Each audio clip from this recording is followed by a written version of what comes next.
Can I navigate the Vizio TV menu using the buttons on the TV itself? Hello there. Today, we're going to discuss a common question amongst Vizio TV owners. Can you navigate the TV menu using the buttons on the TV itself? This is especially relevant when you can't find the remote or the batteries are dead and you need to change settings or switch channels. Locating the physical buttons. Before we start with the navigation, the first thing we need to do is locate the buttons on the TV itself. Depending on the model, the buttons might be found on the lower right corner, the side, or the back of the television.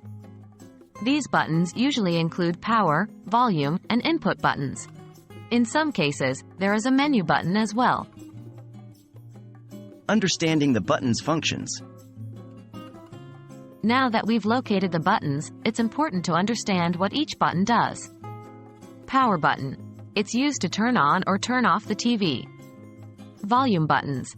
These buttons increase or decrease the volume. Input button. It switches between different input sources. Menu button. It opens the menu of the TV, if available. The functions can vary by model, so make sure you check your specific model's manual for accurate information.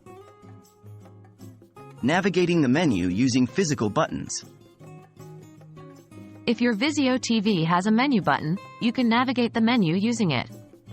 Press the menu button to open the menu. The volume buttons can often act as navigational buttons, allowing you to move up and down the menu. The input button, or in some cases the menu button, can be used as a select button. It's important to note that the menu navigation can be less intuitive compared to using the remote control, and the range of actions can be limited. If you're having difficulty navigating, you might want to consider getting a replacement remote or using a remote app if your TV supports it. In conclusion, yes, you can navigate the Vizio TV menu using the buttons on the TV itself, though the process can be a little cumbersome and not all models may have this feature. It's always handy to know how to use these physical buttons, for those times when the remote is just not available. As always, check your user manual for the most accurate and specific instructions for your model. We hope this video has been helpful and now you can navigate your Vizio TV menu even without a remote. Happy watching!